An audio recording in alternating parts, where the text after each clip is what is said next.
खास मेहमान लगातार हमारे साथ बने हुए हैं। सबसे पहले जीडी बख्शी साहब, कमर आगा साहब मैं आती हूँ आपके साथ। जीडी बख्शी साहब हमारे साथ जुड़ गए हैं रक्षा विशेषज्ञ के तौर पर।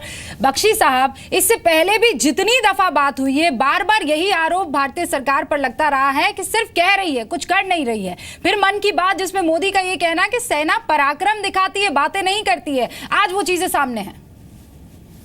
बिल्कुल सामने है। ये हमारे जांबाज स्पेशल फोर्सेस का एक बेहतरीन रेड है, बेमिसाल रेड है। वो लोग दुश्मन के इलाके के अंदर घुस के वार करके आए हैं, खरोच नहीं आई है, सोते पकड़े गए हैं पाकिस्तानी, इसमें कोई शक नहीं है। और ये एक शॉट अक्रॉस द बो है। ये पाकिस्तान को नोटिस पे डाला जा रहा है कि देखिए, हद से पार मत जाइए, thus far and no further.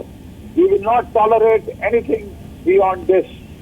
हमारे जो लोगों के धैर्य का बांध टूट चुका है।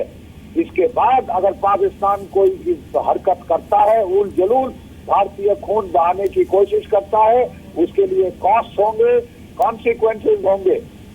और पाकिस्तान अगर इसको एस्केलेट करना चाहता है तो भारतवर्ष पूर्ण रूप से तैयार है।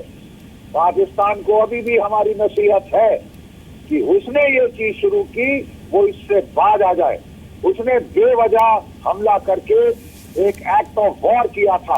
हमने उसका बिल्कुल प्रोपोर्शनेट, प्रिसाइज और फोकस्ड रिस्पांस दिया है, पिन पॉइंट रिस्पांस दिया गया है और हमारे जाबाज स्पेशल फोर्सेस ने दिया है। मैं उनको सल्यूट करना चाहूंगा, उनको मुबारकबाद देना चाहूंगा इस शानदार ऑपरेशन के ऊपर। परफेक्ट ऑपरेशन, परफेक्ट ऑपरेशन, शानदार ऑपरेशन जीडी बख्शी कह रहे हैं। कमर आगा साहब, आज की तारीख में इस ऑपरेशन को आप किस तरीके से देखते हैं? और दूसरा सवाल मेरा ये है, जो एडिटर सुधीर चौधरी भी आपसे कुछ देर पहले उठा रहे थे कि अब नहीं पता, क्योंकि पाकिस्तान की बौखलाहट तो कमर आगा साहब अब खड़ी होगी, वो 24 घंटे 48 घंटे आप कैसे देख रहे हैं पाकिस्तान की तरफ से? देखिए, ये बहुत सख्त पीरियड है, खासतौर से अगला 24 घंटा या 48 घंटा जिसकी आप बात कर रहे हैं। पाकिस्तान की सेना तो ज़रूर चाहेगी कि कुछ ना कुछ इसका बदला लिए, रिटेलिएशन दिखाए अपनी दिखाने के लिए, लेकिन दूसरी तरफ वो बहुत ज़्यादा अमेरिकन और यूरोपियन नेशंस के अंतर्राष्ट्रीय समुदाय के, let's put it that way, के प्रेशर में है कि कोई इस तरह की हरकत ना करे कि जिसकी वजह से इस्केलेशन हो। इसलिए कि अभी जो आपके चौधरी साहब ने काफ़ी विस्तार से बताया, पहली दफ़े ऐसा हुआ है कि अमेरिका ने इंडिया को क्लीन चिट दी है कि आप जा सकते हैं, अपने सेल्फ डिफेंस में एक्शन लिया जा सकता है इन्फिल्ट्रेशन को रोकने के लिए, या उन एंटिटीज़ के लिए जो कि जिसको कि अंतर्राष्ट्रीय यूनाइटेड नेशंस ने आतंकवादी घोषित कर रखा, उनके खिलाफ एक्शन लेने के लिए आपको पूरा हक है आपका। तो इस तरह से बनता है, वो अंदर बहुत प्रेशर है। अब देखना यह है कि क्या वो प्रेशर को मानते हैं या उसके बाद भी अगर कुछ हरकत करते हैं। मैं समझता हूँ अगर उसके बाद अगर अब ये कोई हरकत करेंगे तो इनको बहुत महंगी पड़ेगी। एक तो इंडिया पूरी तरीके से तैयार है, जैसा बख्शी साहब ने बताया, जवाब देने के लिए उसका। दूसरी तरफ यह है कि अंतर्राष्ट्रीय समुदाय उनके ऊपर सैंक्शंस की भी बात की जा सकती है। पर फिर बात जो है घूम फिर कर वहीं आ जाती है। मैं शैलेश, न्यूज़ रूम में हमारे सहयोगी, वर्ष सहयोगी जुड़े हुए हैं, उनसे भी। शैलेश जी, जो बात कमर आगा यहाँ पर कर रहे हैं कि भाई इंटरनेशनल प्रेशर है पाकिस्तान के ऊपर, लेकिन प्रॉब्लम तो पाकिस्तान के साथ यही है ना कि प्रेशर आप भले ही हुक्मरानों पर लगा दीजिए, लेकिन प्रेशर तो वहाँ फंडामेंटलिस्ट की तरफ से आ रहा है, प्रेशर तो वहाँ सेना की तरफ से भी आ रहा है। इसीलिए तो वो 24 और 48 घंटे जिसका आप जिक्र कर रहे थे बहुत इंपॉर्टेंट हो जाते हैं। बिल्कुल रूबिका, वो 48 घंटे बहुत इंपॉर्टेंट है, लेकिन मैं आपको बताऊं कि इसके अलावा जो इस बार जो स्थिति है वो करगिल से थोड़ी सी अलग इसलिए है क्योंकि भारत ने इस बार LOC क्रॉस करके वहां पर जो आतंकवादी दिख रहे थे उनको मारा है, पहली बात। दूसरी बात ये है कि जो अमेरिका का स्टेटमेंट, जैसे कमर आगा साहब ने भी बोला कि अमेरिका का स्टेटमेंट बहुत सधे और नपे तुले शब्दों में है कि आप अपनी जो सुरक्षा है वो खुद कर सकते हैं। तीसरी जो अब से थोड़ी देर बाद 2-3 घंटे बाद वो खबरें आएंगी कि बड़े देशों के साथ भारत ने सबसे पहले कॉन्फिडेंस में लिया है, ब्रिटेन हो या फिर हो सकता है रशिया हो, ऐसे देशों को कॉन्फिडेंस में लेने के बाद इस तरह की स्ट्राइक की गई है। ये अपने आप में पॉलिसी वाइज, डिप्लोमेसी वाइज और आप संभवतः कहें LOC पर भी जो चीज़ें हैं वो शिफ्ट हुई हैं, जो सामने आपको दिख रही हैं। और चौथी जो सबसे अहम बात थी कि जिस तरीके से भारत के प्रधानमंत्री के ऊपर जो दबाव बन रहा था भारत की जनता की तरफ से और लोगों की तरफ से कि हम चुप क्यों रहते हैं, हमारे सैनिक मारे जाते हैं तो हम क्यों चुप रहते हैं, हमने तो कोई गलती नहीं की है। इस चीज़ का माकूल और सही तरीके से भारत सरकार ने जवाब दिया है, ये आप मान सकते हैं। लेकिन अगले दोबारा वही बात आती है कि 24, 48, 108 या फिर 1 हफ्ते 2 हफ्ते, जो अपने आप में काफी लेकिन एक बात तो बिल्कुल क्लियर है, जैसा आप बता रहे हैं शैलेंद्र, कि बहुत रिस्पॉन्सिबिलिटी के साथ इस तरीके की सर्जिकल स्ट्राइक भारत ने आगे ले जाने का फैसला किया है। आप बता रहे हैं जैसे तमाम बड़े देशों को, न सिर्फ देशों को, रविंद्र मेरे सहयोगी बने हुए हैं जो हमें अंदर की खबर दे रहे हैं। रविंद्र, आप बता रहे हैं कि ये कोई रातों रात लिया डिसीजन नहीं है, इस पर बहुत देर से चर्चा चल रही थी, मंथन चल रहा था। पूर्व हमारे प्रधानमंत्री मनमोहन सिंह तक को इसके बारे में जानकारी दी गई, उपराष्ट्रपति को भी कॉन्फिडेंस में लिया गया, और अमेरिका और ब्रिटेन जैसे देशों को तो लिया ही। देखिए, अब जो हमें जानकारी मिल रही है, राष्ट्रपति को खुद प्रधानमंत्री ने फ़ोन किया है, उनको जानकारी दी है। सर्जिकल स्ट्राइक, जैसा कि सुधीर जी भी बोल रहे थे, ऐतिहासिक फैसला भारत सरकार का, आर्मी का एक ऐतिहासिक कदम रहा है। इसके अलावा वाइस प्रेसिडेंट देश में नहीं है, बाहर हैं, उन्हें फ़ोन पर जानकारी दी गई है। डॉक्टर मनमोहन सिंह पूर्व प्रधानमंत्री को दिया गया, यानी मुख्य विपक्षी दल कांग्रेस को भी भरोसे में लिया गया है इस सर्जिकल स्ट्राइक को लेकर। और साथ ही जम्मू कश्मीर के गवर्नर और वहाँ के मुख्यमंत्री दोनों को बताया गया है कि सर्जिकल स्ट्राइक किस हालात में किया गया, कैसे किया गया और आगे की क्या तैयारी है। यानी भारत सरकार पहले जो तैयारी कर रही थी और आज जो देखने में आया है और आगे भी जो देखने में मिलेगा, जो हमें दिख नहीं रहा है, कहीं न कहीं इसी तरह के सर्जिकल स्ट्राइक होते रहेंगे भरोसे में लेकर। और एक बात जरूर ध्यान देने वाली बात होगी, अमेरिका अगर ओसामा को करता है सर्जिकल स्ट्राइक, इजराइल अपने विरोधियों को करता है, तो भारत भी अब उस कैटेगरी में आ गया है पूरे विश्व बिरादरी में कि वो जब चाहे, जिसको चाहे, सर्जिकल स्ट्राइक करके भारत विरोधियों को खत्म कर सकता है। एक बहुत स्ट्रांग पॉइंट रविंद्र, एक बहुत स्ट्रांग पॉइंट। कृष्णमोहन मिश्रा मेरे सहयोगी, वो भी वहाँ राजीव चौक से हमारे साथ बने हुए हैं।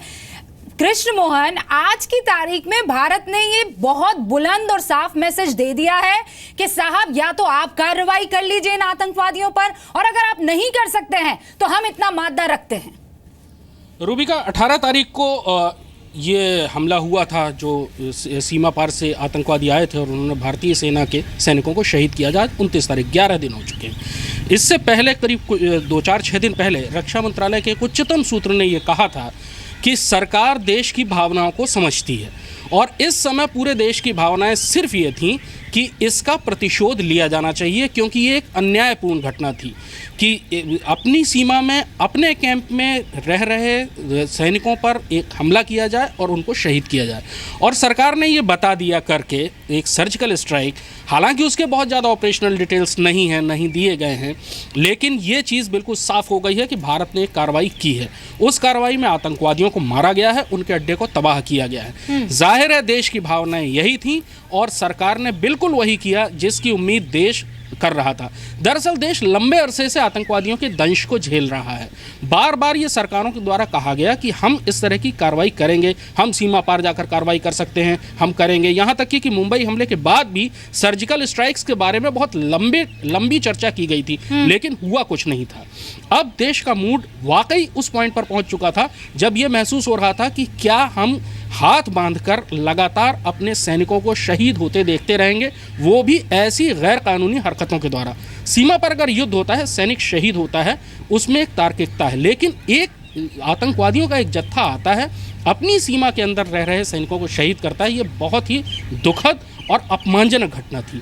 और अगर, जैसा कि हमको अभी थोड़ी देर पहले जो जानकारी दी गई सरकार द्वारा आधिकारिक रूप से DGMO स्तर के एक अधिकारी द्वारा, कि भारत ने कार्रवाई करके आतंकवादियों को उनके अंजाम तक पहुंचा दिया है। रूबिका, कृष्ण मोहन बने रहिएगा हमारे साथ। GD बख्शी साहब, आप इसे किस तरीके से ले रहे हैं? ये कूटनीति है, ये रणनीति है, या फिर ये मिक्सचर है और आज की तारीख में मोदी नीति है?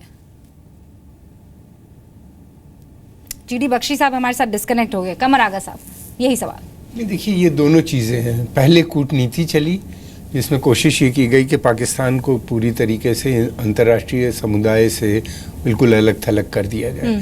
जब उसमें कामयाबी मिल गई, हमने सबसे पहले नॉन अलाइन समिट में आतंकवाद के मसले पे बातचीत की गई, जिसमें 120 देशों में से 119 देशों ने भारत का समर्थन किया, केवल पाकिस्तान अलग हो गया था जो जिसने नहीं इसके खिलाफ बोला। फिर United nation general assembly session में भी हमारा यही रहा।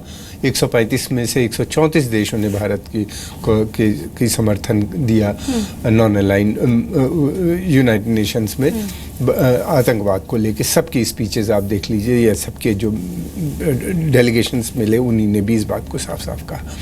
जब अलग थलग हो गया, यहाँ तक कि चाइना ने भी कहा कि आप बाईलैटरल बात कीजिए, आपस में दो पक्षीय बात शुरू कीजिए और बातचीत करके मसलों को हल किया। फिर उसके बाद ये था कि क्योंकि ये पहला मौका मिला कि जब उसके बाद इन्होंने दोबारा एक मेजर इनिशिएटिव लिया इन्फिल्ट्रेशन का, तो उसको रोकने के लिए ये सर्जिकल स्ट्राइक, यहाँ पे तैयारी पहले से रही होगी कि अगर कोई भी ऐसी चीज़ होगी, ये 10 दिन के अंदर 18 तारीख से लेके अब तक, जैसा कि अभी आपके मिश्रा जी ने बताया, तब से लेके अब तक पूरी तैयारी इस बीच में मिलिट्री, एयरफोर्स, आर्मी, सबकी सारी फोर्सेस की रही गई होगी।